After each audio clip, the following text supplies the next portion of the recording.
Power Up Call. This is going to be a fun one. This is going to be one that a lot of you guys have been asking about for some time. We're going to be talking about war mode. We're going to be talking about sleep. We're going to be talking about how I sort of structure my day and how I sleep. And for some reason, there's been a lot of curiosity from you guys. Maybe it's because I've been going to war mode for some time now. But regardless of why that's the case, today we're going to talk about what war mode is and how to use it and how you should think about sleep and recovery. Because sleep is important, recovery is important, but there's some ways you can kind of skirt around it if necessary for short-term things. And we'll talk about this when we talk about war mode. But first, we need to talk about some announcements inside of the campus, some changes. There's been two, let's say, minor shifts that are going to have major implications in the campus. Some of you have noticed I put something in announcements yesterday about this, but I have changed the way that the Ask Professor Andrew channel works. So normally there was a 6-hour timeout inside of that channel. So you could send a message once every 6 hours to me and I could sit down and answer it. And usually, I'd still sit down once a day and answer it. But because it was 6 hours, there was a lot of back and forth that was happening. And there was a lot of students who viewed it as really easy to outsource their thinking. And there has been a lot of low value questions inside of that. Things that are, explicitly covered in frequently asked questions or talked about explicitly inside of the course, or something that you can answer with a simple Google search, right? Now, I'm happy to answer your questions. And when someone asks a question like that, I'll point them to frequently asked questions or the right power-up call or something like that. But it is better for your brain to think that it costs you more, at least from an opportunity standpoint, to ask me a question. If you think, okay, I can only send one message every 24 hours to Andrew. And if I'm going to be sending him one right now, I need to make sure it has the context. I need to make sure it's one that's worth my time and worth his time. Because every hour I spend inside of Ask Professor Andrew channel, answering something that has already been answered a million times instead of frequently asked questions, or on the day's power up call or something like that, is an hour that I could be spending on teaching you guys some of the fun advanced marketing secrets that I have. The stuff that where I'm just going to show you guys how I launch businesses, like that kind of fun stuff.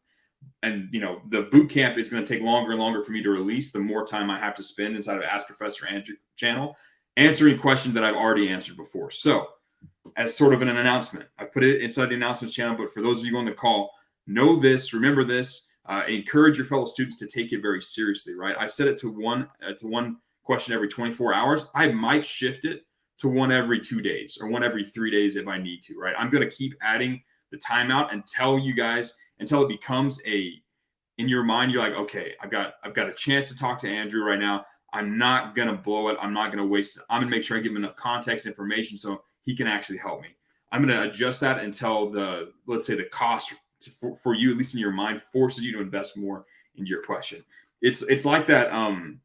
I heard Andrew talk about this before, right? There's like in the movies, the kung fu movies, they're doing, in the cool movies, they're doing the backflips, the Bruce Lee stuff. They're jumping around, they're doing weird roundhouse kicks. And then the reason people don't do that in real fights that often or really at all is because it's inefficient, right? So the guy who can fight efficiently, he wins. If a guy had to respond with, if one guy's having to do backflips every time he makes a move, the other guy can just throw really quick, easy, simple moves, this guy's going to get he's going to get worn out. And for a long time, I've been the guy doing backflips. Some people can come in and they'll spend 2 seconds asking a low value question, and I'll have to spend 60 seconds or more on the back end giving them a thoughtful answer, right? And that over time, that's a bad balance, right? We need to shift it to where you invest some time and energy into doing this so that it can be balanced, and I can then take my time and energy and invest it. That I can invest my backflip energy into stuff that actually helps everybody inside the campus. Something to note here is it's going to force you to become more resourceful.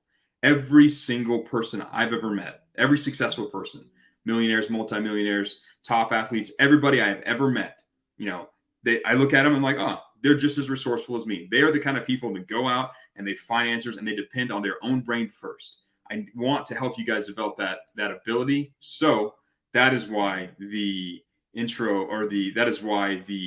Ask Professor Andrew channel is going to shift. The second thing is tomorrow is the 200th episode. I've got a couple good submissions. I think I have one winner but there's still some time. So if you want to submit a potential intro, just go into the announcements channel and take a look at that. Oh yeah, I've added a new channel inside the campus, Copywriting Challenges. That's where we will put all the challenges, because we have challenges going on all the time. I run challenges. The captains will start a challenge. They're all just going to be in the Copywriting Challenges channel. That's where we're going to talk about them, and then we'll go and do the actual challenges. Like if we do a marketing IQ challenge, we'll announce it in the copywriting challenges channel, and then we'll do the challenge inside of the marketing IQ channel. But that's what's going to happen moving forward. So it should be easier to participate in some of the fun challenges. And I will be dropping one of these later today, a new challenge for everybody. So guys, let's talk about war mode now. Let's talk about the real reason we're all here. And I teased this in the beginning. I was like, hey, there are two kinds of students inside the campus: people who know about war mode and people that don't. And both of you guys are going to love this, because we are going to talk about some cool things. War mode is an extremely powerful concept. Now, I'm going to start off and talk, and I kind of mentioned this at the beginning. Sleep is important. Recovery is important. It is actually work, right?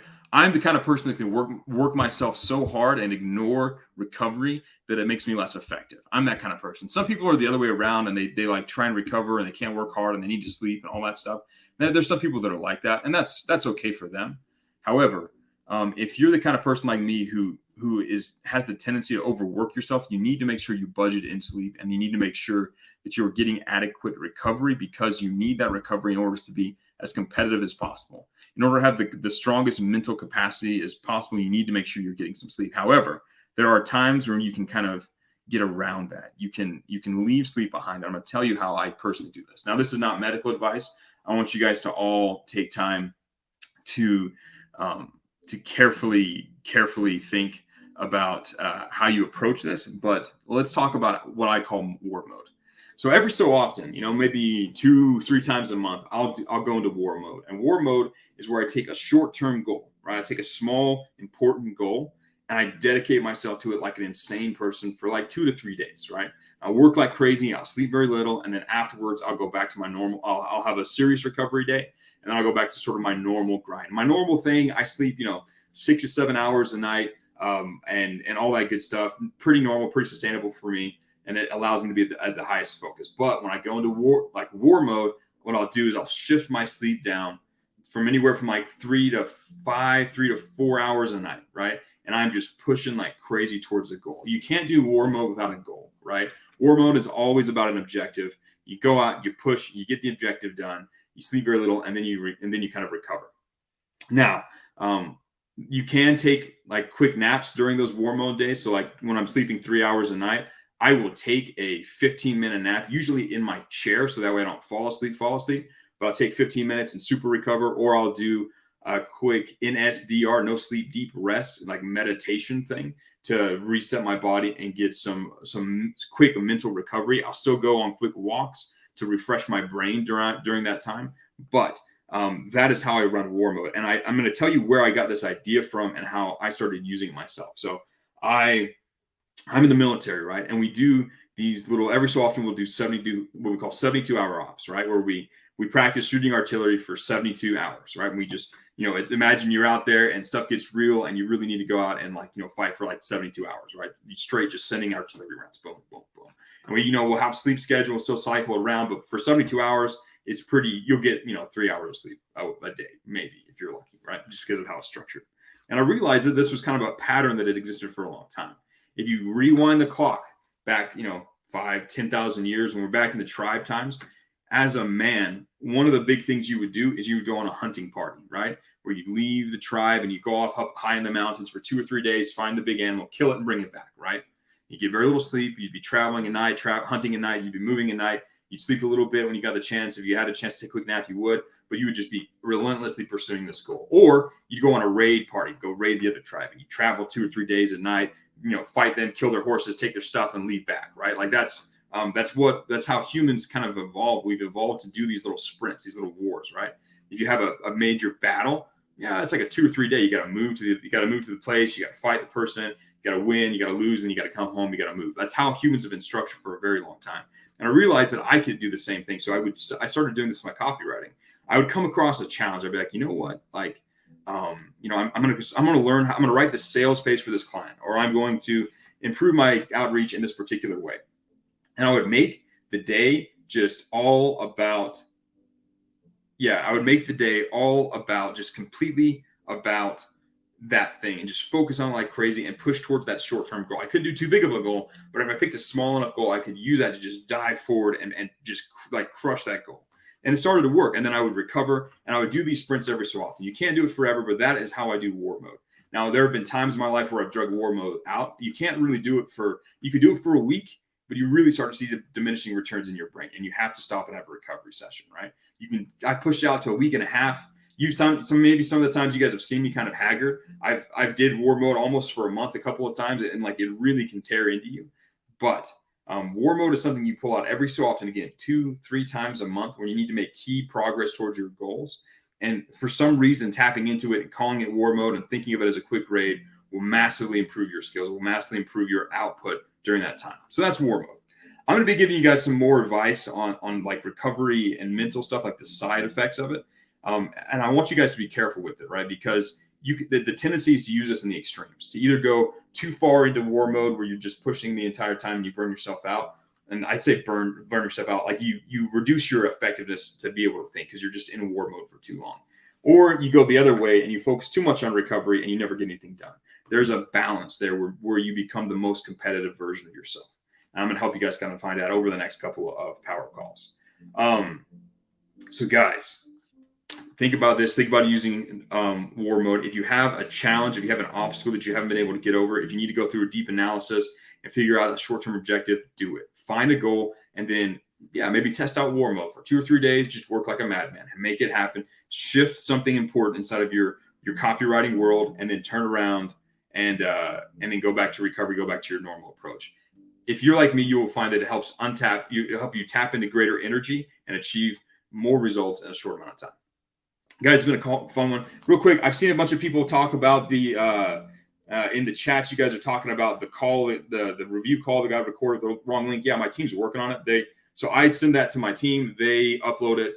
Once they wake up, they'll have it uploaded and fixed. So guys, don't sweat that kind of stuff.